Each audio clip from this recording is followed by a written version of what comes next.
Boleh share tu tengok. Kalau share kat ni tengok okey.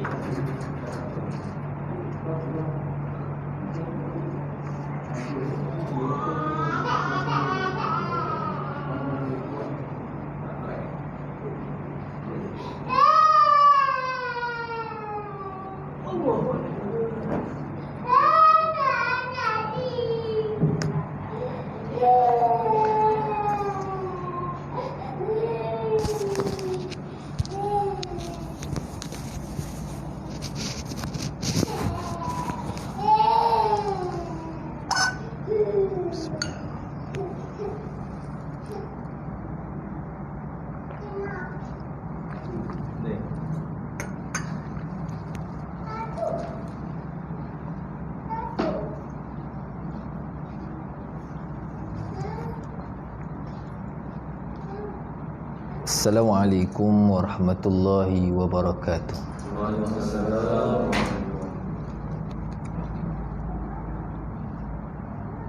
Alhamdulillahi rabbil alamin. Wassalatu wassalamu ala asyrafil anbiya'i wal mursalin wa ala alihi wa sahbihi ajma'in. ثم الحمد لله رب العالمين والعاقبة للمتقين ولا عدوان إلا على الظالمين وقل ربي أدخلني مدخل صدق وأخرجني مخرج صدق واجعلني من لدنك سلطانا نصيرا أشهد ونشهد أن لا إله إلا الله وأشهد أن محمدا عبده ونبيه وخليله وحبيبه ورسوله أرسله الله بشيرا ونذيرا بين يديه الساعة فأدى الأمانة ونصح الأمة وبلغ رسالة وجاهد في الله حق جهاده اللهم صل وسلم على حبيبنا المصطفى ونبينا الكرام المبعوث رحمة للعالمين أما بعد أعوذ بالله من الشيطان الرجيم ولنبلونكم بشيء من الخوف والجوع ونقص من الأموال والأنفس والثمرات وبشر الصابرين الذين إذا أصابتهم مصيبة قالوا إنا لله وإنا إليه راجعون أولئك عليهم صلوات من ربهم ورحمة وأولئك هم المهتدون.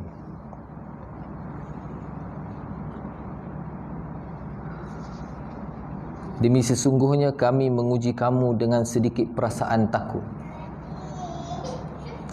dan kelaparan dan kekurangan dari harta benda dan jiwa serta hasil tanaman, dan berikanlah khabar gembira kepada mereka yang sabar, iaitu orang-orang yang apabila ditimpa sesuatu kesusahan, musibah, hendaklah berkata kepada mereka, qalu inna lillahi wa inna ilaihi raji'un. Sesungguhnya kami adalah kepunyaan Allah dan kepada Allah jua kami dikembalikan. Yang dihormati lagi dikasihi pengurusi surau Al-Muhaimin, Tuan Imam, Tuan Bilal, ahli jawatan kuasa surau, Ustaz, Ustazah, para alim ulama, hadirin dan hadirat, muslimin dan muslimat yang dirahmati oleh Allah Subhanahu wa taala. Alhamdulillah, pertama dan selamanya marilah sama-sama kita menyatakan kesyukuran kehadrat Allah Subhanahu wa taala. Kerana dengan limpah dan kurnianya juga keizinannya Allah Subhanahu wa taala masih lagi memberi kita ruang dan peluang, mengurniakan kepada kita pelbagai nikmat, terutamanya nikmat kesihatan, nikmat kelapangan, adalah semata-mata untuk sama-sama kita menjadi seorang hamba yang bertakwa di sisi Allah Subhanahu wa taala. Ayat yang saya bacakan sebentar tadi adalah berkaitan dengan musibah. Ya, hari ini kita boleh dikatakan masuk dalam gelombang yang ketiga menghadapi pandemik COVID-19. Hulu Langat zon merah. Dan ramai di kalangan kita mengatakan ini semua salah Menteri Agama.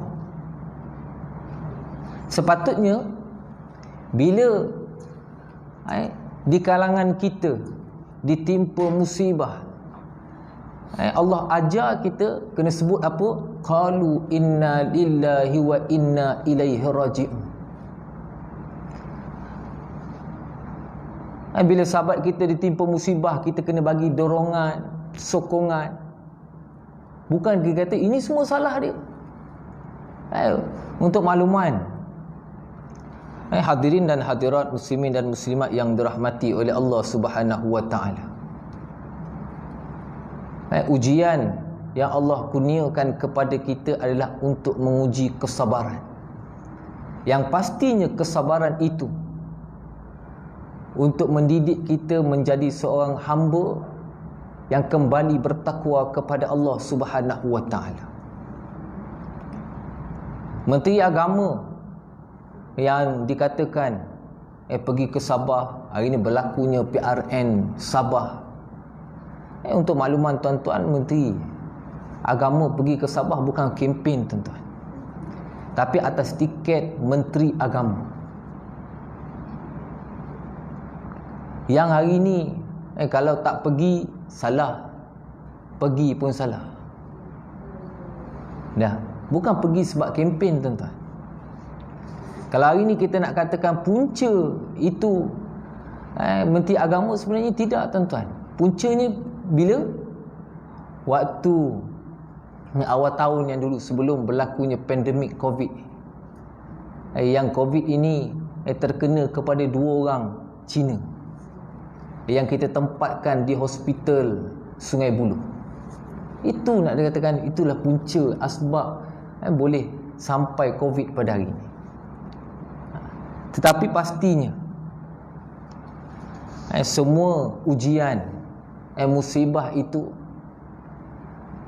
yang Allah turunkan kepada kita untuk mendidik hamba yang dulu lupa, alpa, supaya kembali bertakwa kepada Allah Subhanahu wa taala. Hikmahnya apa berlakunya COVID ini?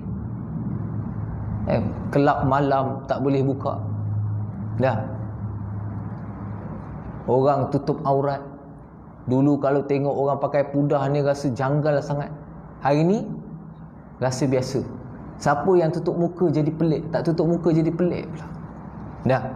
Itu di antara hikmah yang Allah turunkan kepada kita. Yang penting kita kena pandang semua itu bersifat positif. Pasti ada hikmah. Hadirin dan hadirat, muslimin dan muslimat yang dirahmati oleh Allah Subhanahu wa taala.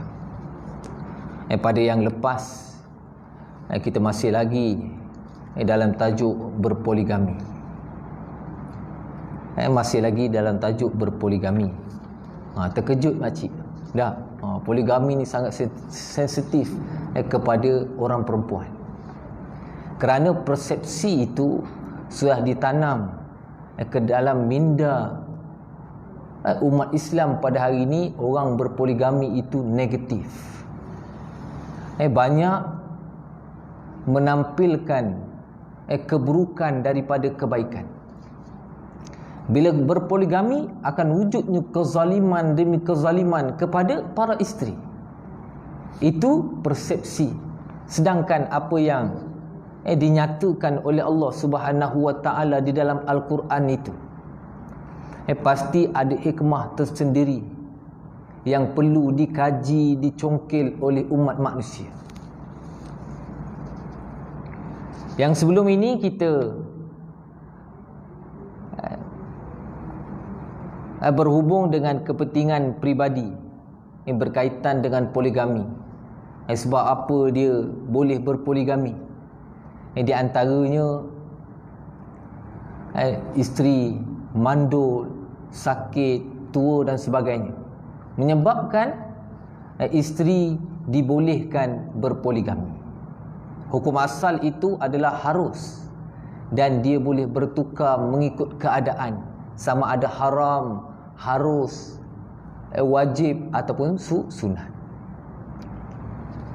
Walaupun keadaan asalnya haram, dalam keadaan suami tidak mampu untuk berpoligami, nafkahnya tak cukup, kerja ada, kejap tak ada, lagi-lagi dalam pandemik COVID ini, orang kerja ikut masa. Kalau kerja driver lori, driver lori, travel dan sebagainya, dia kerja ikut trip. Bila COVID, trip tak boleh jalan. Bila tak boleh jalan, tak ada gaji.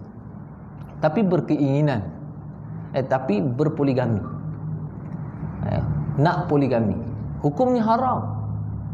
Sebab dia tak mampu untuk melangsaikan nafkahnya kepada isteri-isterinya. Tetapi akad itu sah. Walaupun hukumnya haram, bila diakad ijab qabul, hukum dia sah. Dan hukum haram tadi boleh bertukar menjadi sunat, harus dan sebagainya. Dia tidak kekal haram. Jika dalam tempoh awal perkahwinan itu tak mampu, haram. Tapi dia usaha ke arah, dia usaha dan dia berjaya. Daripada tak mampu tadi jadi mampu. Jadi hukum tadi tidak kekal haram itu. Faham Okey. Dan hari ni kita masuk alasan poligami. Sikit je tuan-tuan. Walaupun rasa panas, tapi dia sikit je. Lepas ni kita akan masuk mukaddimah perkahwinan. Terdapat beberapa sebab yang menjadikan poligami satu perkara yang menonjolkan hikmah tersendiri dan mempunyai faedah yang nyata. Antaranya ialah, ini alasan poligami: lelaki yang mempunyai nafsu yang kuat terhadap perempuan. Jadi kalau siapa nak poligami, dia kena ada alasan ini. Nafsu yang kuat terhadap perempuan. Tak cukup dengan isteri seorang, dia tengok orang lain, naik syahwat dia. Dah. Sedangkan isterinya tidak mempunyai keinginan kepada lelaki, sama ada secara fitrah ataupun penyakit.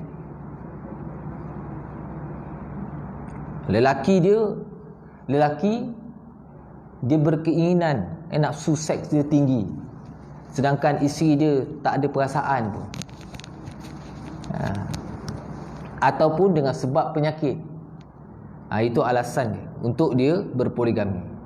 Apakah lebih baik kepada lelaki ini seperti ini untuk berzina? Kalau kita tak benarkan dia berpoligami, apakah lebih baik dia berzina daripada berkahwin? Itu persoalan dia. Lalu menghancurkan agama, harta dan kesihatannya. Sudah pasti kalau berzina, langgan perempuan dekat luar contoh, duit habis, kesihatan dia terjejas, mungkin boleh dijangkiti HIV dan sebagainya. Jadi lebih baik dia berkahwin dan berpoligami.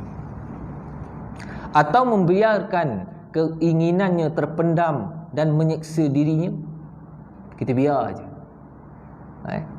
Ataupun mengahwini perempuan lain dengan syarat dia mampu menyara keluarga, adil dan tidak berlaku zalim dalam pergaulannya.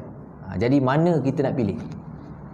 Sudah pasti penyelesaian ketiga ini lebih baik bagi lelaki tersebut. Boleh berpoligami dengan syarat dia mampu. Ya. Mana tahu esok ayah nak tambah seorang lagi mak, kan? Jadi ustaz bagi tahu siap-siap. Okey. Sudah pasti Yang jawapan ketiga ini adalah lebih baik. Yang kedua, tercetusnya api peperangan pada hari ini merupakan lumrah kehidupan. Kita boleh lihat di kaca televisyen, di Facebook, YouTube dan sebagainya, media sosial, medsos hari ini. Berlakunya peperangan, penindasan demi penindasan. Bila pergi perang ni, tak ada orang lain, mesti lelaki. Dah. Bila pergi lelaki, pergi perang, belum tentu selamat balik. Dah. Mungkin dalam perjalanan ataupun dalam pertempuran itu menyebabkan dia mati syahid. Bila suami mati syahid, isteri dia jadi janda, anak jadi yatim. Jadi nak menyelamatkan keadaan ini, suami boleh berkahwin lebih daripada seorang perempuan. Orang lelaki boleh kahwin lebih daripada seorang perempuan dengan sebab peperangan ini. Contohnya peperangan yang berlaku di Syria. Orang Syria, lelaki dia dah nak habis, tuan-tuan. Jadi orang Turki ni, sempadan Turki adalah Syria, Jordan, Lebanon. Kalau di Turki, masa saya misi kemanusiaan di sempadan Syria, 3 bulan di sempadan Syria, orang Turki sebut kerajaan Turki tak benarkan mereka berpoligami. Jadi orang Turki ni nak kahwin, nak selamatkan orang Syria ini. Jadi dia kahwin sahaja. Dia pergi Syria, dia kahwin kat Syria, lepas tu dia balik sini. Esok dia balik sebab dekat, sempadan dia dekat. Sebab nak jaga perempuan ini.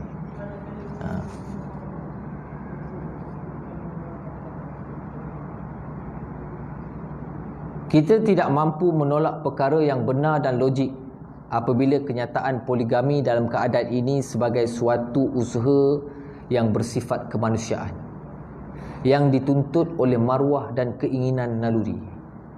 Kita juga tidak menolak kenyataan bahawa perkahwinan Rasul sallallahu alaihi wasallam dengan lebih daripada seorang perempuan kebanyakannya bersifat kemanusiaan yang mulia. Kerana Nabi sallallahu alaihi wasallam berpoligami itu kerana sifat kemanusiaan. Ramai para sahabat mati di medan peperangan. Dalam siri-siri peperangan, episod-episod perjuangan, ramai para sahabat mati. Yang menyebabkan isteri jadi janda, anak jadi yatim tadi, Nabi ambil jaga dengan mengahwini janda-janda ini. Sebahagian perempuan yang dikahwini oleh Rasul sallallahu alaihi wasallam telah berhijrah dari seorang diri, dengan meninggalkan keluarganya, dan ada yang suaminya mati syahid, lalu isterinya menjadi janda tanpa sesiapa yang menyaranya. Dalam keadaan ini Rasulullah sallallahu alaihi wasallam dengan mudah menyelamatkannya dengan menjadikan mereka isteri. Rasulullah sallallahu alaihi wasallam menyara mereka dengan sebaik-baiknya dan mereka mendapat kemuliaan sebagai ummul mukminin dan mendapat keistimewaan hidup bersama penghulu para rasul. Dia tak apalah ustaz, dia rasul, dia nabi. Kita orang biasa. Dah, selalu orang akan sebut itu. Betul tak? Dia tak apalah nabi. Kalau saya kahwin dengan nabi pun saya nak. Dah. Orang akan sebut itu. Bangsa Eropah yang beragama Nasrani, ketika mereka menghalang poligami, dalam masa yang sama berlaku pengkhianatan dalam hubungan perkahwinan, telah menimbulkan kesengsaraan jiwa dan menyebabkan begitu ramai perempuan tidak dapat berumah tangga. Banyak orang barat hari ni mengenepikan poligami itu. Sebab dia orang boleh berzina. Betul berzina dan sebagainya. Suami isteri saling menyintai dan menyayangi, ingin mempunyai anak. Tetapi isterinya mandul dan tidak mampu melahirkan anak. Itu alasan ketiga. Kalau nak berpoligami, kena ada alasan-alasan ini. Sebab apa nak poligami? Sebab isteri mandul, tua, sakit dan sebagainya. Dalam keadaan ini, yang manakah lebih baik antara melarang lelaki itu berkahwin lagi dan membiarkan jiwanya terseksa kerana tidak memiliki anak? Kedua, lelaki itu diminta menceraikan isteri yang amat disayangi. Yang ketiga, lelaki itu dibenarkan mengahwini perempuan lain di samping menjaga isteri yang pertama yang daripada teraniaya. Penyelesaian yang terakhir inilah lebih baik kerana sama-sama menjaga kepentingan lelaki dan perempuan.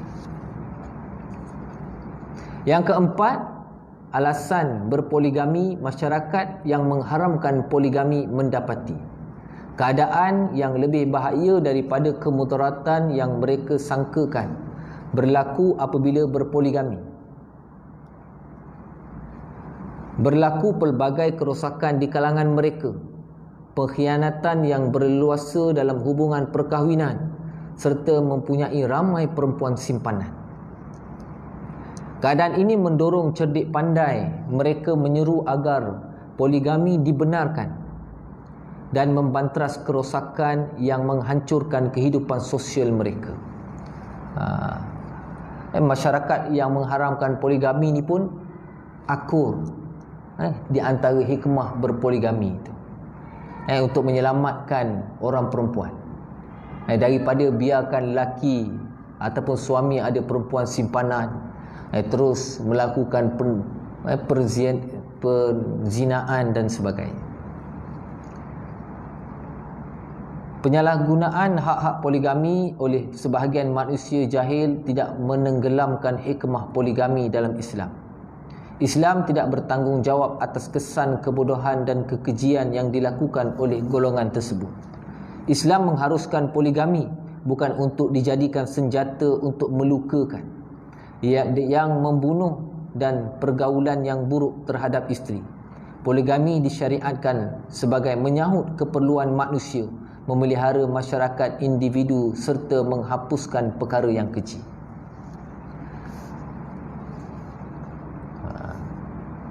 Daripada bulan yang lepas saya ada sebut, suami orang lelaki itu mampu untuk berlaku adil terhadap isteri-isterinya, terhadap nafkah,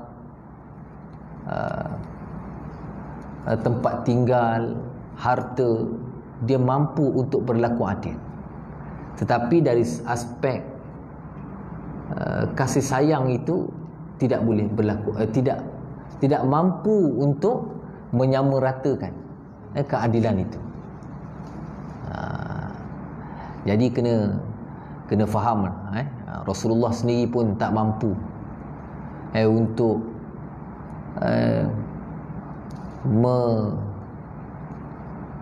orang kata apa, menyamaratakan kasih sayang itu di antara isteri-isteri. Sehingga kan Siti Aisyah radhiyallahu anha rasa jealous dengan Siti Khadijah. Kerana Siti Khadijah itu adalah isteri pertama yang Rasulullah sangat cintai walaupun dia telah wafat.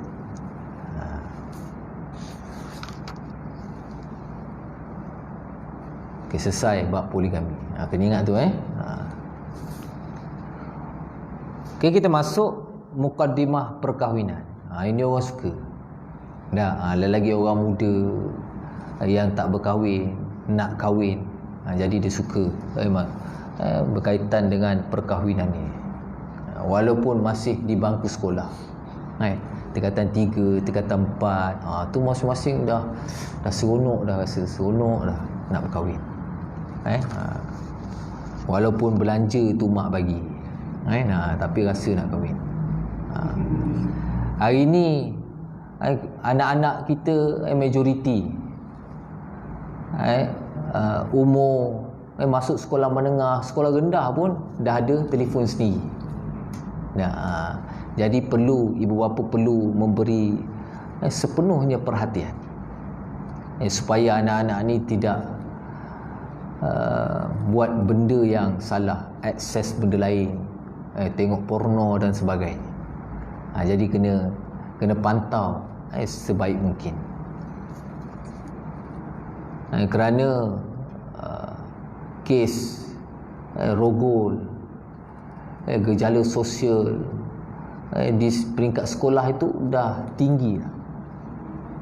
Ada minggu lepas orang call saya, "Ustaz, macam mana nak daftar perkahwinan bawah umur?"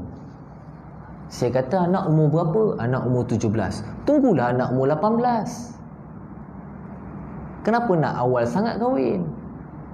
Tak ada Ustaz, dia orang dah bercinta dah Ustaz, biarlah dia orang kahwin. Dah lama saya pun risau. Ya ke? Ke anak puan dah mengandung? Bila saya cakap macam itu, baru dia mengaku anak dia sebenarnya dah mengandung. Bila dah mengandung, baru terkejar-kejar nak suruh kahwin, nak tutup malu. Jadi sebelum berlaku macam tu tuan-tuan, hari ni kita kena pantau anak-anak. Hari ni ramai orang kahwin bawah umur, sebab sekolah pun tak habis lagi, tingkatan 4, tingkatan 3 dah mengandung. Itu terpaksa kahwin sebab nak tutup malu. Bila dibawa ke mahkamah, kes dia jadi panjang sikit.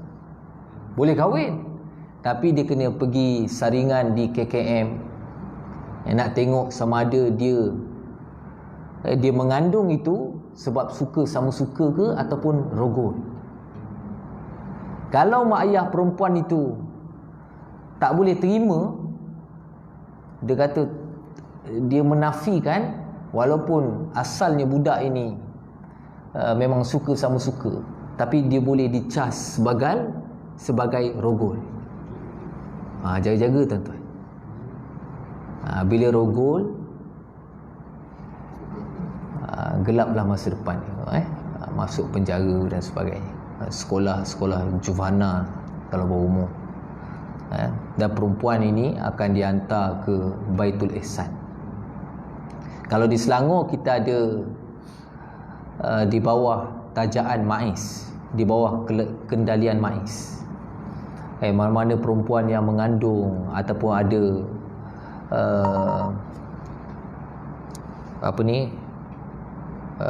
masalah sosial, bila ditangkap dan sebagainya, kita akan hantar di Baitul Ihsan.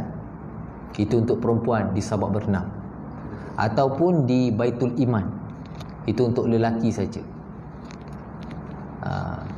Dia boleh masuk secara sukarela ataupun paksa.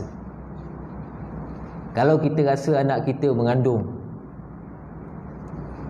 tak tahu nak hantar mana, kalau duduk rumah rasa malu dah, umur bawah tingkatan 3 dah kembung perut, jenuh pakai jubah besar, nak tutup. Jadi nak jaga budak ini, satu nak jaga aib dia dan sebagainya, boleh hantar ke Baitul Ihsan. Call saja, cakap kita nak masuk, boleh masuk secara sukarela. Ataupun bila ditangkap khaluat ataupun berzina, mahkamah akan kenakan hukuman itu selama 6 bulan ataupun sehingga melahirkan anak. Semua kos ditanggung oleh Majlis Agama Islam Selangor. Jadi jangan risau tuan-tuan. InsyaAllah bila masuk, keluar, rekod dia dibersihkan. Sebab tujuan kita nak didik budak ini dan pelihara budak ini. Mukaddimah perkahwinan. Sesungguhnya kebahagiaan rumah tangga, anak-anak yang cerdik dan kelangsungan kehidupan suami isteri bergantung kepada pemilihan pasangan masing-masing. Jadi nak dapat kebahagiaan rumah tangga, mesti kena pilih bakal teman hidup ini. Nabi sebut li khamsina imra'atan al-qayyimul wahid. Saya selalu sebut di akhir zaman 50 orang perempuan nisbah satu lelaki. Jadi bila lelaki sedikit, hari ni dah tak ada dah istilah perigi cari timba. Orang perempuan kena berebut-rebut mendapatkan lelaki yang soleh itu. Kerana lelaki yang soleh itu sedikit. Dahlah lelaki itu sedikit dan lelaki soleh itu lagi sedikit. Berbeza dengan orang perempuan yang Nabi sebut 50 orang perempuan nisbah dengan satu lelaki. Jadi hari ni orang perempuan kena berlumba-lumba mendapatkan lelaki yang soleh. Pastinya dah dapat lelaki yang soleh, perempuan yang solehah, kita kena jadi soleh dulu. Dah. Jadi mak ayah ni sekarang kalau rasa nak dapat pasangan, hari ni susah tuan-tuan. Sebab anak kita dah pilih siap-siap kat sekolah, dia dah pilih dah. Dah tulis surat simpan bawah meja, aku cop kau dah. InsyaAllah lepas kita habis sekolah kita kahwin. Senang kena pantau, dan mak ayah juga boleh membuat keputusan untuk menentukan kehidupan anak dia. Mungkin hari ni ayah ada, ibu ada kawan, kenalan yang dia tahu keluarga ini keluarga yang baik. Apalah salah kita jodohkan anak kita dengan keluarga-keluarga yang baik. Pemilihan itu dilakukan secara sedar dan tidak dipengaruhi oleh perasaan yang melulu atau kepentingan yang bersifat sementara. Jadi nak buat keputusan itu mestilah dalam keadaan sedar, waras dan sebagainya. Jangan memilih dengan sebab ada kepentingan. Dah kahwin dengan dia sebab dia banyak harta. Macam cerita drama hari ni lah. Kahwin mesti orang kaya, kan? Cerita kalau dalam TV tu semua orang kaya, tuan-tuan. Orang miskin tak wujud langsung. Baru habis belajar dah ada syarikat besar-besar. Tak ada yang miskin. Orang Melayu dah. Semua cerita drama. Yang betulnya tak ada, tuan-tuan. Nanti balik sekarang lepas isyak ni ada cerita lagi dah. Boleh tengok. Pukul 7 kan ada cerita. Banyak ada cerita, saya pun tak tahu tajuk dia. Pemilihan ini hendaklah berdasarkan asas yang kekal dan sentiasa kukuh sepanjang zaman. Oleh sebab akad perkahwinan mempunyai kesan yang mendalam, berkekalan dan bertanggungjawab, dan tanggungjawab yang pelbagai. Semestinya sebelum akad, kedua-dua belah pihak perlu mengambil kira kepentingan bersama. Hal ini penting agar kedua-dua bakal suami isteri menuju ke alam perkahwinan dengan langkah yang betul. Tak boleh terburu-buru. Rasa tengok yang ni lawa, teka selalu dah. Jangan tengok kat luar lawa dah. Tak tahu kat rumah tak macam mana. Jadi nanti kita akan ceritakan bagaimana cara untuk berisik, bertunang dan sebagainya. Kena hantar wakil dan sebagainya. Bagaimana untuk memilih pasangan, teman hidup ini. Dengan cara ini mereka berasa lebih yakin dengan sifat dan kelayakan pasangannya yang mampu mencapai tujuan perkahwinan, dan berasa tenang menghadapi masa depan hubungannya bersama-sama dengan pasangannya.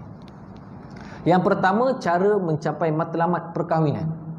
Bagaimana untuk mencapai matlamat perkahwinan itu? Ada 3 langkah. Yang pertama, mencari sifat-sifat yang dikehendaki pada setiap diri pasangan. Islam telah menentukan beberapa sifat yang perlu ada pada perempuan yang dipinang dan lelaki yang meminang. Islam juga menggesa umatnya agar mencari pasangan yang mempunyai ciri-ciri seperti berikut. Ini ciri-ciri nak cari bakal isteri ataupun bakal suami. Yang pertama, ciri-cirinya ialah penghayatan agama yang betul dan akhlak yang mulia. Suami atau isteri yang akan dipilih hendaklah mempunyai penghayatan agama dan akhlak yang baik. Sabdaan Nabi sallallahu alaihi wasallam, "Idza khataba ilaikum man tardawna dinahu wa khuluquhu fazawwijuhu illa tuf'alu takun fitnatun fil ard wa fasadun arid." Apabila seorang yang kamu redai agama dan akhlaknya datang meminang, maka kahwinkanlah dia. Jika kamu tidak mengahwinkannya, nescaya akan berlaku fitnah yang berleluasa kerosakan di bumi ini. Jadi kalau orang lelaki ataupun orang perempuan datang meminang, yang kita tahu akhlaknya sangat baik, ada agama, daripada keluarga yang baik, hendaklah kita terima. Walaupun nak cari pasangan hidup itu ada harta, ada kejaya, tapi yang paling penting ialah agama. Kerana dengan agama membuatkan kita jadi orang yang keluarga yang bahagia. Gitu. Begitu juga hadis daripada Rasulullah sallallahu alaihi wasallam, tunkahul mar'atul arba'in limaliha waliha sabiha wa jamaliha walidiniha fazfar bizatid din taribat yadak. Seorang perempuan dikahwini kerana 4 perkara, iaitu harta, keturunan, kecantikan atau agamanya. Maka pilihlah perempuan yang beragama kerana kamu memerlukannya.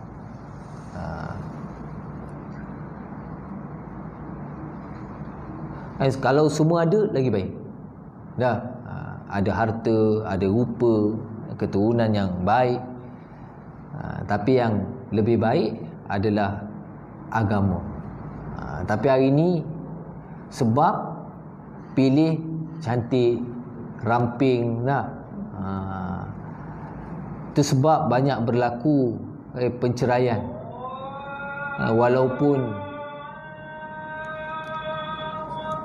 Walaupun hari ini kita berlaku pandemik COVID-19 ni, walaupun tersepit, kes penceraian itu sentiasa meningkat, malah lebih banyak daripada sebelumnya.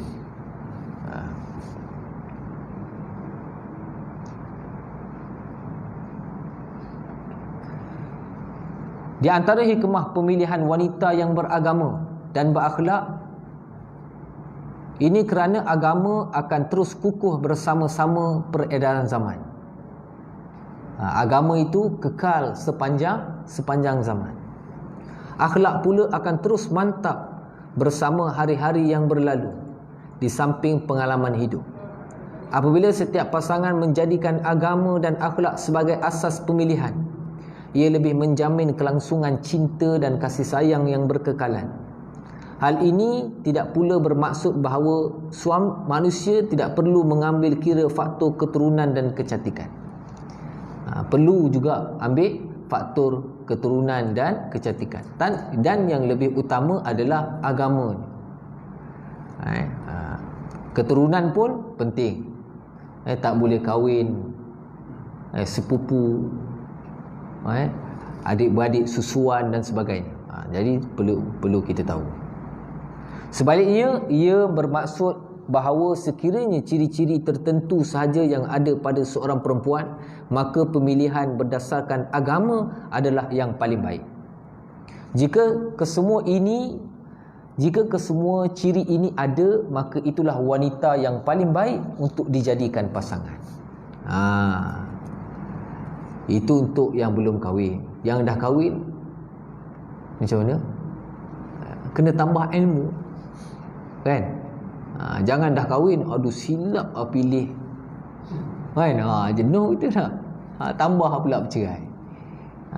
Jadi yang dah kahwin, kena masukkan elemen agama itu dalam rumah tangga, kerana kita ada anak-anak.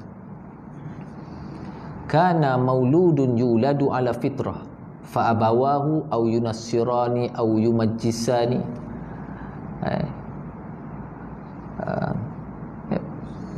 Budak itu, anak yang lahir itu adalah fitrah. Lahir saja keadaan dia suci bersih, tidak ada satu pun kotoran ataupun tidak ada satu dosa pun. Yang membentuk, yang bertanggungjawab untuk mendidik anak-anak ini adalah ibu bapa. Sama ada nak jadikan anak ini Majusi, Yahudi ataupun Nasrani. Kalau kita rasa nak jadikan anak kita penyanyi, dah pakai suara pendek, kita lah. Dah hari ni ramai, kalau kita tengok anak-anak di luar sana pakai suara pendek, dah baju ketat, tudung tak pakai, dah. Itu semua adalah didikan daripada rumah. Jadi kalau hari ni kita rasa kita kurang, harta ada, kereta besar, tapi agama tak ada, jadi kena pakat-pakatlah, pujuk suami, pujuk isteri, kita masukkan elemen agama dalam rumah tangga ini. Kerana dengan ada agama membuatkan kita bahagia. Yang kedua, ciri-cirinya mengetahui keturunan pasangan. Jadi nak kahwin, nak cari pasangan hidup itu, kena tahu keturunan pasangan yang kita nak pinang ini. Maksud keturunan ialah asal usul yang baik dan mulia. Hal ini berdasarkan hadis tentang 4 ciri wanita yang dinyatakan sebelum ini. Carilah, kahwinlah seorang perempuan itu kerana harta, keturunan, kecantikan atau agama. Ada 4 perkara. Jadi nak pilih pasangan, kena tahu keturunannya. Sebab Nabi sebut tadi, tengok keturunan. Justru sunat bagi pasangan yang dipilih berasal daripada keturunan yang baik. Kalau kita tahu bapa dia tak baik, ada jenayah dan sebagainya, bukan tak boleh kahwin. Sebab Nabi sebut memilih keturunan yang baik itu adalah sunat. Mungkin dengan asbab kita kahwin dengan anak dia, kita boleh sebarkan dakwah, boleh mendidik anak ini menjadi anak yang baik. Hal ini amat membantu mengekalkan keharmonian hidup berumah tangga dan mengeratkan pergaulan yang baik. Orang yang baik keturunannya akan melahirkan pergaulan yang baik. Apabila dicintai, dia dimuliakan pasangannya, dan apabila marah, dia tidaklah berlaku zalim. Yang ketiga, memilih pasangan yang bukan kaum kerabat. Ini ciri-ciri untuk kita memilih pasangan. Yang pertama apa tadi? Memilih yang ada agama. Yang kedua, kena tengok keturunan dia. Sunat memilih keturunan yang baik. Yang ketiga, memilih pasangan yang bukan kaum kerabat, yang ada kaitan dengan kita. Imam Asy-Syafi'i rahimahullah ta'ala menyatakan bahawa seorang lelaki tidak wajar mengahwini saudara mara terdekat.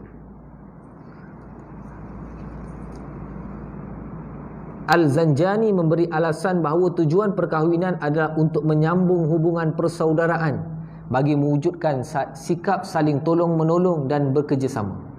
Sikap ini berlaku di kalangan saudara mara terdekat walaupun tanpa hubungan perkahwinan. Hal ini berdasarkan sabdaan Nabi sallallahu alaihi wasallam, la tankihul qarabatal qaribi fa innal walada yukhlaqu dawiya. Janganlah kamu mengahwini saudara mara yang terdekat kerana akan melahirkan anak yang lemah. Dan di antara hikmah,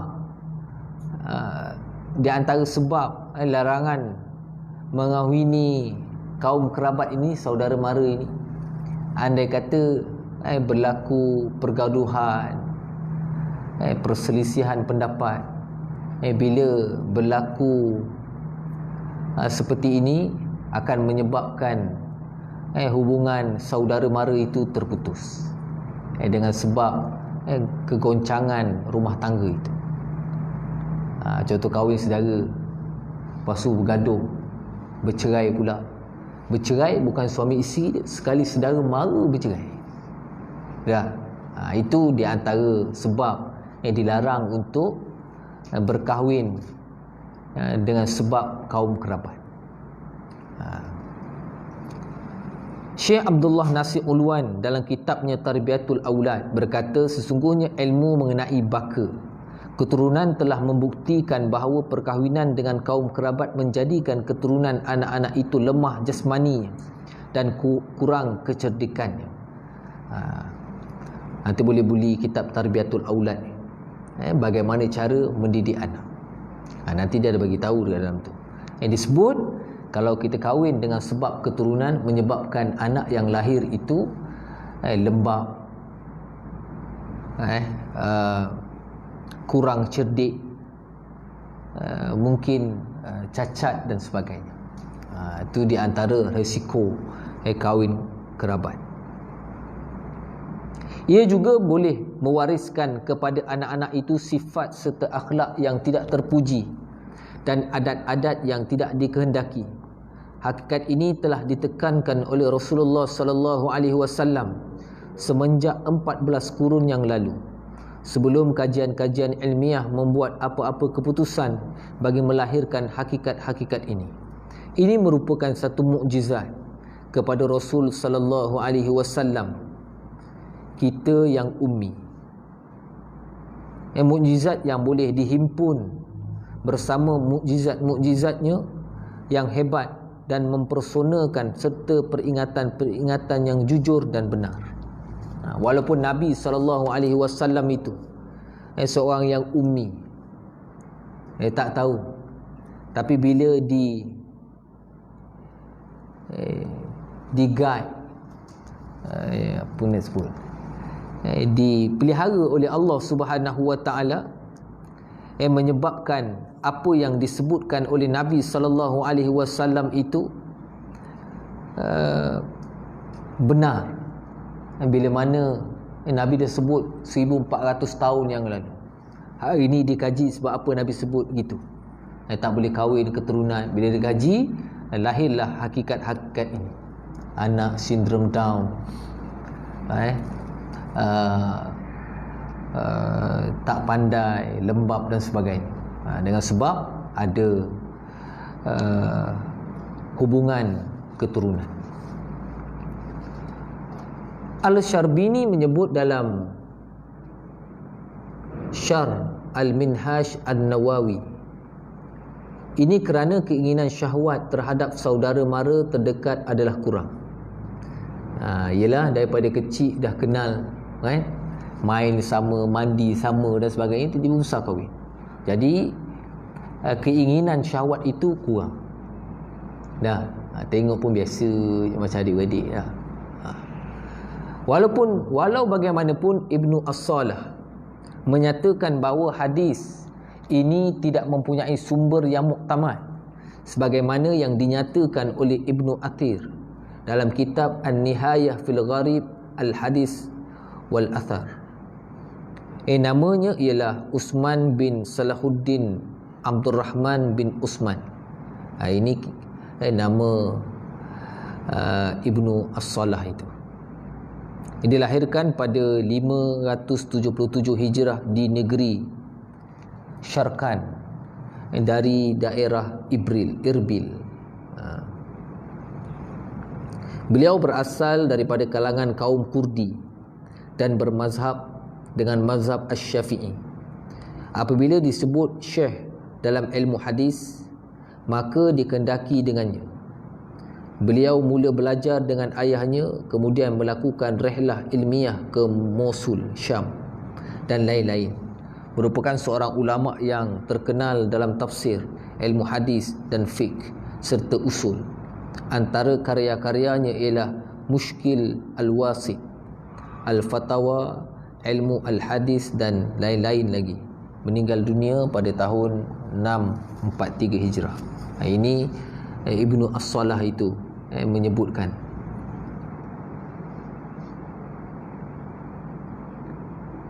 Kahwin kerabat itu mengurangkan nafsu syahwat.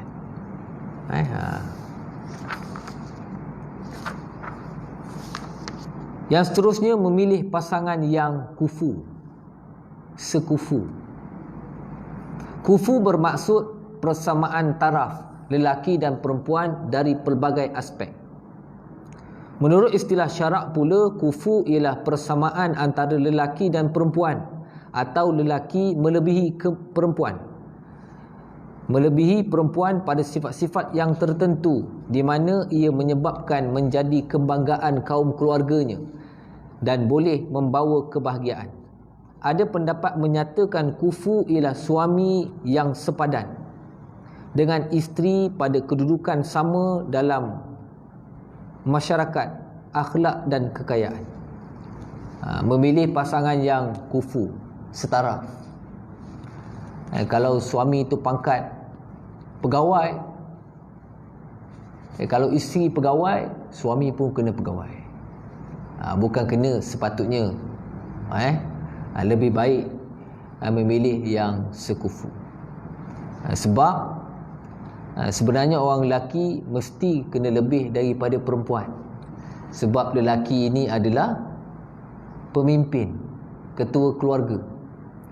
Bila jadi ketua, dia mesti kena lebih daripada pengikutnya.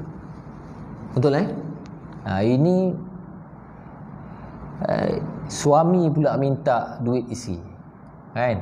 Abang tak cukup duit lah, ataupun isteri bayar semua. Semua benda suami yang bayar. Suami duduk rumah tolong masak jaga anak. Tu silap tuan-tuan. Mesti lelaki tugas dia ialah keluar mencari nafkah. Dan orang perempuan tugas dia adalah mendidik anak. Hari ini ramai yang set dalam kepala dia, jaga anak ni sama-sama. Kita kena jaga anak ni sama-sama. Sedangkan tugas seorang suami itu bukan hanya tertumpu kepada anak, tapi tugas dia nak jaga keluarga, nak kena jaga mak ayah dia dan menjaga masyarakat. Itu tugas orang lelaki, bukan duduk rumah tuan-tuan. Orang lelaki kena keluar mencari nafkah, menyampaikan ilmu, berdakwah. Itu tugas seorang lelaki. Kerana dia bukan sahaja pemimpin kepada keluarga, dia juga adalah pemimpin kepada masyarakat. Tapi hari ini orang lelaki nak keluar rumah pun minta izin isteri. Sepatutnya isteri bagi tahu itu tak salah tuan-tuan. Tapi bukan minta izin abang kena keluar. Tak boleh, abang tak boleh, abang kena rumah. Tak boleh. Isteri tak ada hak pun nak halang isteri itu, suami itu keluar rumah. Dia kena tahu. Sebab lelaki itu ketua keluarga dan dia pemimpin. Jadi pengikut tak boleh arahkan pemimpin. Nasihat tak apa. Yang pertama, memilih pasangan yang sekufu ini, agama dan kesolehannya. Seorang lelaki yang fasik tidak sama dengan perempuan yang solehah. Hal ini berdasarkan firman Allah Subhanahu wa taala, afaman kana mu'minan kaman kana fasiqa la yastawi. Apabila orang-orang beriman itu sama dengan orang-orang yang fasik, apakah orang-orang yang beriman itu sama dengan orang-orang yang fasik? Mereka tidak sama. Dalam surah As-Sajdah.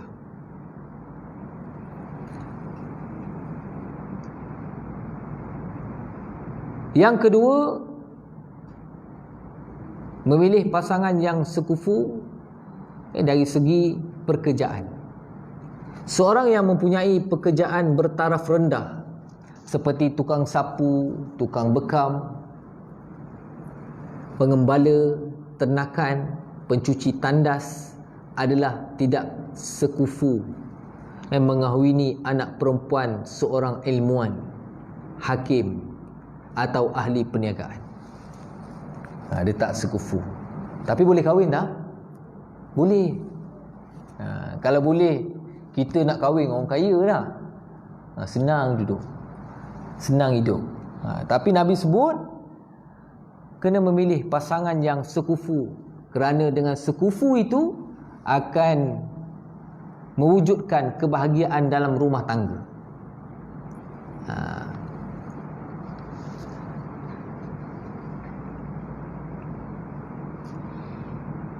Suami pencuci tandas, pencuci siap,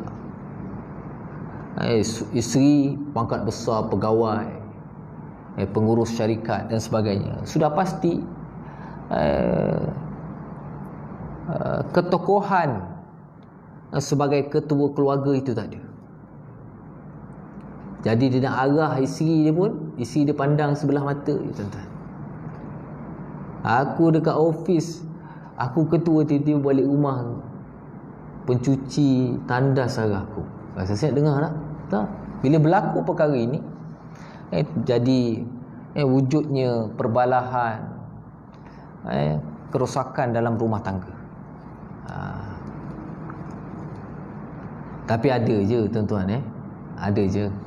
Bila dekat luar dia orang yang hebat, orang perempuan yang hebat, dihormati dan sebagainya. Tapi bila balik rumah, dia dengar cakap suami dia, itu perempuan yang hebat. Tapi tak banyak. Itu sebab Nabi sebut kena pilih pasangan yang sekufu, sebab nak menjamin keharmonian dalam rumah tangga. Yang ketiga, memilih pasangan sekufu ini dari segi tidak cacat, tidak mempunyai kecacatan yang boleh menyebabkan pasangan berhak memilih untuk memfasahkan perkahwinannya. Seorang lelaki yang gila atau sopak tidak sekufu dengan perempuan yang tidak berpenyakit seperti itu. Sekufu dalam perkahwinan ialah hak isteri dan wali-walinya. Walaupun kufu bukannya syarat sah nikah, tetapi ia perlu untuk mengelakkan perkara yang buruk terhadap isteri dan para wali dan menjamin kelangsungan hidup suami isteri. Ini kerana pasangan sekufu mempunyai cara hidup yang tidak berbeza dan boleh diterima. Justru itu salah seorang daripadanya tidak terpaksa mengubah kebiasaannya kerana mereka telah mempunyai persamaan. Itu sebab dia dengan sekufu dia ada persamaan. Kalau tidak sekufu, seorang memang hidup daripada lahir dah hantar duit, orang senang, tiba-tiba kena kahwin dengan orang miskin. Jadi dia terpaksa ubah cara hidup dia ikut suami miskin. Jadi pernah tengok cerita P.Ramlee lah. Banyak kalau cerita P.Ramlee tu banyak cerita yang boleh kita ambil.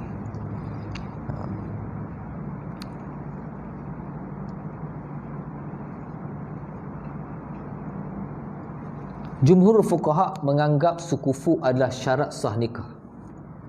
Sedangkan sebahagian ulama seperti Abi Al-Hasan Al-Kharqi, Abi Bakar Ar-Razi, Al-Thawri Ibnu Hazmin menganggap sekufu bukanlah syarat sah nikah pada masa akad. Jadi dia boleh kahwin walaupun tidak sekufu, boleh kahwin. Tapi untuk menjamin keharmonian dalam rumah tangga, kebahagiaan dalam rumah tangga, pilihlah pasangan yang sekufu. Ataupun orang lelaki mesti lebih hebat daripada orang perempuan, mesti lebih daripada orang perempuan, daripada segi pendapatannya, dari segi ilmu agamanya, mesti lebih daripada orang perempuan.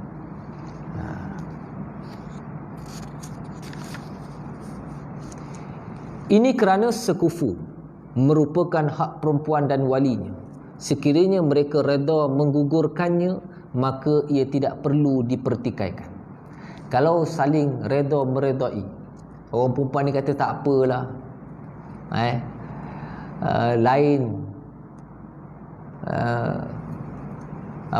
harta itu tidak ada nilai bagi saya, yang penting kebahagiaan itu, itu tak apalah, kan?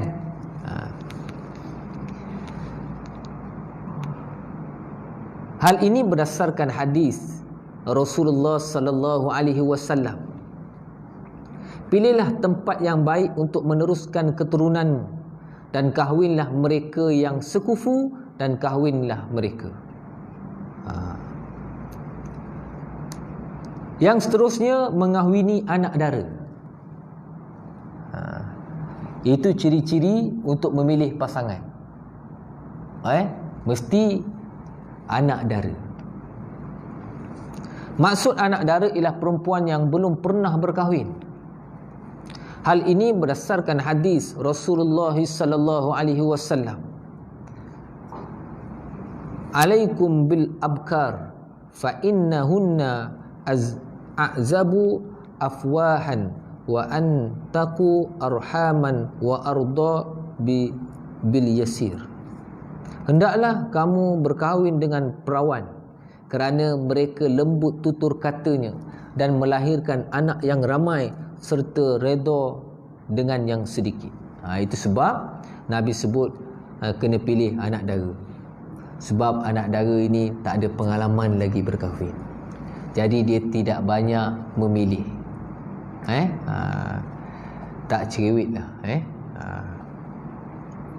Andai kata yang sudah berkahwin, boleh atau tidak? Boleh. Janda, cuma bimbang, takut dia membezakan. Dulu laki aku tak pernah buat macam ni, contoh. Jadi itu sebab Nabi sebut kahwinlah anak dara.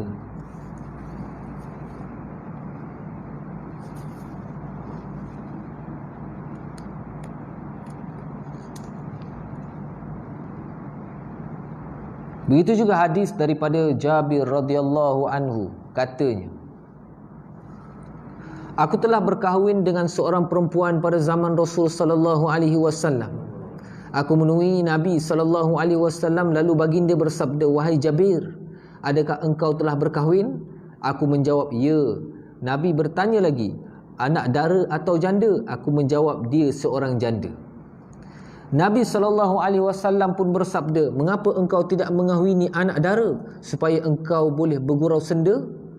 Aku berkata, wahai Rasulullah, aku mempunyai beberapa saudara perempuan dan aku bimbang dia akan mengganggu hubunganku dengan saudara perempuanku.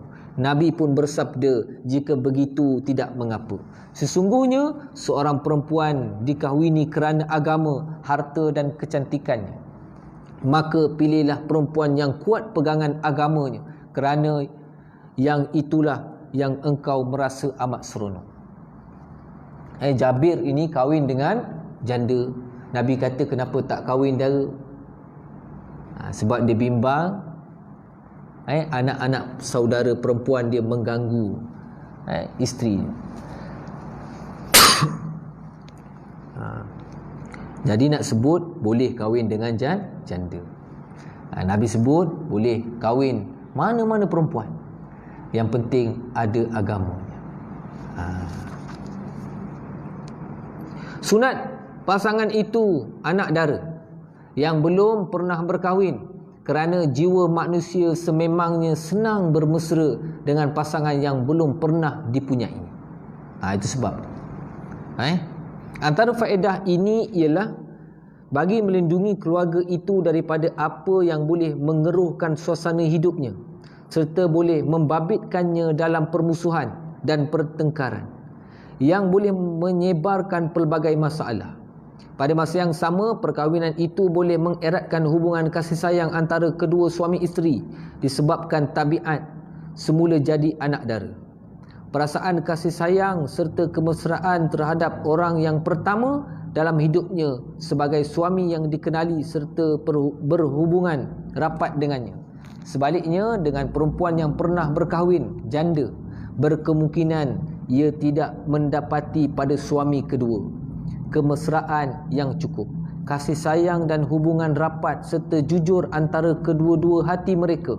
Semua boleh terjadi disebabkan perbezaan yang besar antara tindak tanduk akhlak suami pertama dan layanan suami kedua. Itu sebab kena kahwin anak dara. Sunat kahwin anak dara. Jadi boleh, tak ada salah kalau kahwin dengan janda. Kerana dibimbangi berkahwin dengan janda itu akan mewujudkan perbezaan, membeza-bezakan suami pertama dan suami kedua. Dulu suami aku dulu tak pernah pun buat macam ni. Elok je bagi makan, bagi duit tiap-tiap bulan. Awak tak ada bagi apa pun kat saya. Dah contoh. Jadi itu yang dibimbangkan.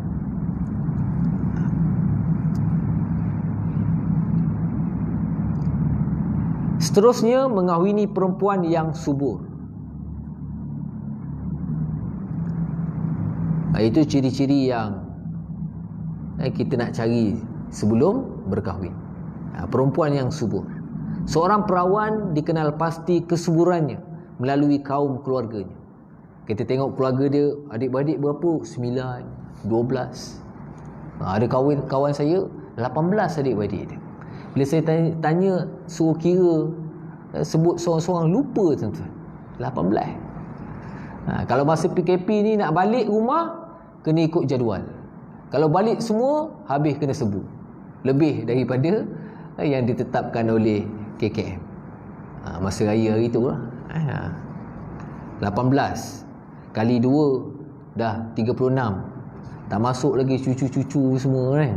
Dah penuh satu rumah. 18 isi seorang, satu mak. 18.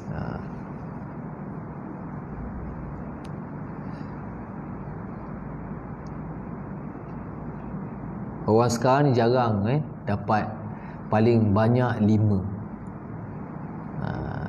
Kalau ada 10, 8 itu jarang-jarang. Paling ramai sekarang 5. Orang tanya kenapa orang dulu boleh ramai-ramai anak sampai 12, 18 dah. Mungkin sebab dulu rumah tak ada elektrik. Dah. Kerja pun sampai tengah hari. Balik rumah tak ada aktiviti lain. Dah, mungkin kan. Macam hari ni kita masuk paskat pukul 8, balik pukul 5. Sambung pula kerja lain, dah pukul 11, pukul 12, balik penat tidur. Kalau orang dulu noreh getah pukul 12 dah balik rumah. Kan? Jadi aktiviti lain tak ada. Kan? Pergi surau, balik surau, lampu pun pakai pelita je. Dah. Nak tengok TV pun tak ada. Kan? Itu je lah aktiviti yang ada. Kan? Itu yang ramai. Mungkin ataupun mungkin sebab orang dulu subur, orang sekarang dah tak subur, dengan sebab pemakanan dan sebagainya. Hari ni umur 30 pun dah ada darah tinggi, kencing manis dan sebagainya. Jadi mungkin itu sebab tak ramai yang orang boleh memiliki ramai anak. Dan mungkin kesempitan hidup. Bila anak ramai, suami isteri kerja, seorang hantar taska dah 400.5, kan? Suami isteri gaji seorang 1,300 paling kurang. Hantar anak seorang 400.5. Kalau dah dua, dah 900, habis gaji sebulan, kan?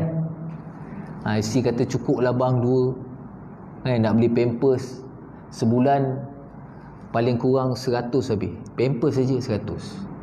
Betul, satu paket RM25, kan? Nak cukupkan sebulan beli 2 paket. Kalau 2 orang anak dah 4 paket 100, tuan-tuan. Itu baru pampers, belum susu dan sebagainya, sewa rumah lagi, kan? Itu mungkin sebab hari ni orang cukuplah 2, cukuplah seorang, kan? Tapi pastinya anak-anak ini ada rezeki yang Allah tentukan kepada dia. Anak-anak ni rezeki, dan juga anak-anak ni juga aset kita. Kalau kita mati, bila ramai anak, ramailah anak yang akan mendoakan kita. Yang lahir, yang anak yang kita ada itu, dalam ramai-ramai tadi, semua jadi pejuang agama Allah Subhanahu Wa Taala. Inilah aset yang kita nak bawa bertemu dengan Allah Subhanahu Wa Taala. Jadi jangan bimbang hari ni anak ramai, susah sekarang, tak apa, tuan-tuan. Supaya kita senang bila mana kita bertemu dengan Allah Subhanahu Wa Taala. Itu kalau anak dia anak soleh. Kalau semua hancur macam ni, tuan-tuan, habis ya. Macam itulah.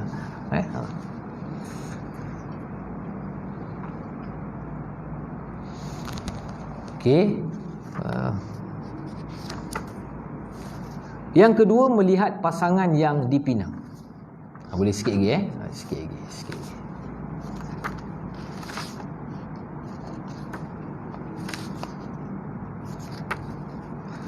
Melihat pasangan yang dipinang. Jadi nak kahwin, kena tengok pasangan ni. Tak boleh mak cari je lah siapa-siapa pun tak apalah mak. Tengok esok Herod. Jadi biarlah perempuan yang sedap mata memandang, qurrata a'yun. Yang sedap mata memandang. Antara perkara sunat yang digalakkan dalam Islam sebelum bertunang ialah seorang lelaki melihat perempuan yang hendak dipinang. Kena tengok, bukan dating, tengok saja. Hal ini yang demikian apabila lelaki tersebut bertujuan untuk mengahwininya dan benar-benar berharap untuk mengahwininya atau pengetahuannya, tetapi memadai dengan keizinan syarak sahaja, peminangannya diterima. Ia boleh dilakukan sekalipun tanpa keizinan perempuan, supaya perempuan itu tidak berhias, kerana ini akan melenyapkan tujuan melihat tersebut. Jadi kalau nak tengok orang perempuan, orang yang kita nak pinang ini, tak perlu bagi tahu. Bila kita bagi tahu, nampak semua perfect, kan? Pakai maskara dan sebagainya, dah blushing dan sebagainya, nampak cantik. Jadi biarlah dalam keadaan dia tidak tahu kita melihatnya, baru kita tahu bagaimanakah akhlak dan sebagainya. Lelaki itu juga boleh melihat perempuan tersebut kali kedua dan ketiga bagi mendapatkan kepastian supaya tidak menyesal selepas berkahwin. Ini kerana pandangan yang pertama mungkin tidak dapat mencapai tujuan melihatnya. Hal ini berdasarkan hadis Rasul sallallahu alaihi wasallam, "Unzur ilaiha fa innahu ahra an yu'dama bainakuma." Lihatlah perempuan itu dahulu, kerana ia akan lebih mengekalkan kasih sayang antara kamu berdua. Riwayat At-Tirmizi.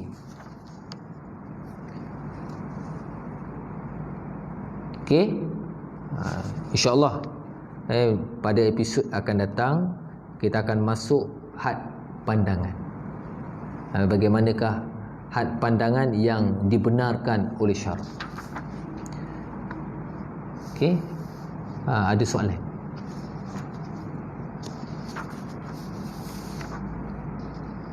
Ada soalan nak tanya?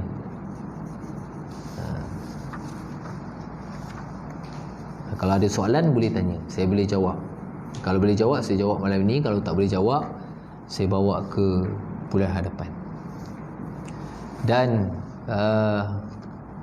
perkahwinan itu di bawah Seksyen 25 Enactment Undang-Undang Keluarga Islam Negeri Selangor. Dalam Enactment Undang-Undang Keluarga Islam Negeri Selangor itu bermula Seksyen 25 sehingga Seksyen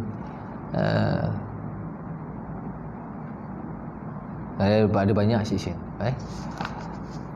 Boleh tengok kalau nak kahwin mesti umur berapa. Nak daftar ke pejabat agama tu mesti anak cukup umur 18 tahun. Lelaki 18 tahun, perempuan 18 tahun. Dulu perempuan 21, sekarang dah tukar jadi 18 tahun. Jadi kalau tak cukup umur, boleh kahwin tak? Boleh kahwin, tapi kena masuk mahkamah. Kalau dah cukup umur 18 tahun, dia pergi kursus kahwin dan sebagainya, nak submit borang lepas. Tapi bila tak cukup umur, bila nak submit borang, tersekat sebab umur tak cukup. Dia kena masuk dulu mahkamah, mahkamah yang akan beri kebenaran untuk dia berkahwin. Sebelum dia berkahwin, mahkamah akan tanya kenapa nak kahwin awal ni? Kenapa nak kahwin awal? Tak boleh tunggu ke? Jadi dia kata kami dah kawan lama dan sebagainya, jadi kena kahwin lah, nak elak penzinaan. Dan kita tak panggil budak ini saja, kita akan panggil mak ayah dia sekali. Kenapa nak suruh anak kahwin ni? Nanti mak dia sebut. Kalau anak bukan anak luar nikah, kalau anak itu bukan anak tidak sah taraf, disebut gitu, anak tidak sah taraf, boleh kahwin tak? Boleh kahwin, kena masuk mahkamah juga. Dan mak ayah pun kena jadi saksi. Kenapa boleh tak sah taraf anak ni? Kita akan tengok dia kena bawa sijil pernikahan dia dan sebagainya. Nak tengok sebab apa boleh jadi tak sah taraf ini. Mungkin tempoh perkahwinan dengan tempoh kelahiran itu tidak cukup. Dia mesti lebih daripada 6 bulan. Ini mengandung dulu baru kahwin. Kesian kesan dia waktu dia nak kahwin nanti. Jadi kena fikirlah. Ada soalan? Saya bagi hint lah. Tak ada soalan Tak ada. Okey. Boleh juga terus mesej saya, nanti saya jawab. Okey, rasa itu sekadar itu sahaja. Yang baik itu datang daripada Allah Subhanahu Wa Taala. Yang lemah, silap, terkasar bahasa, menyinggung perasaan tuan-tuan, saya mohon dimaafkan. Kalau tak maaf pun saya tak kisah pun. Okey.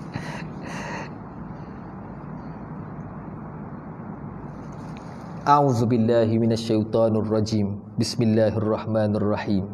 Alhamdulillahirabbil alamin wassalatu wassalamu ala asyrafil anbiya'i wal mursalin wa ala alihi washabbihi ajma'in. Ya muallima Ibrahim al-hikmata 'allimna. Ya mufahhim Sulaiman fahimna fafahamnaha Sulaiman wa kullan atayna hukman wa ilma wa sakharna ma'a Daud al-jibala yusabbihna wat-tayr wa kunna fa'ilin. Ya Rabb Sulaiman wa ya Rabb Ibrahim wa ya Rabb Musa wa Isa wa ya Rabb Muhammadin sallallahu alaihi wasallam akhrijna min zulumatil jahli wan nisyan bi rahmatika ya arhamar rahimin. Allahumma faqihna fid din wa 'allimna ta'wil wahdina siratal mustaqim siratal ladzina an'amta 'alaihim minan nabiyyin was-siddiqin wasyuhada'i was-salihin. Allahumma kshif 'annal bala wal waba wal fahsya ma la yakhshif ahad ghairuk. Allahumma inna na'udzubika minal baras wal junun wal juzam wa min sayyi'il asqam. Rabbana atina fid dunya hasanah wa fil akhirati hasanah wa qina azabannar. Wa sallallahu ala sayyidina Muhammad wa ala alihi wa sahbihi wasallam. Walhamdulillahi rabbil alamin. Taqabbalallahu minkum.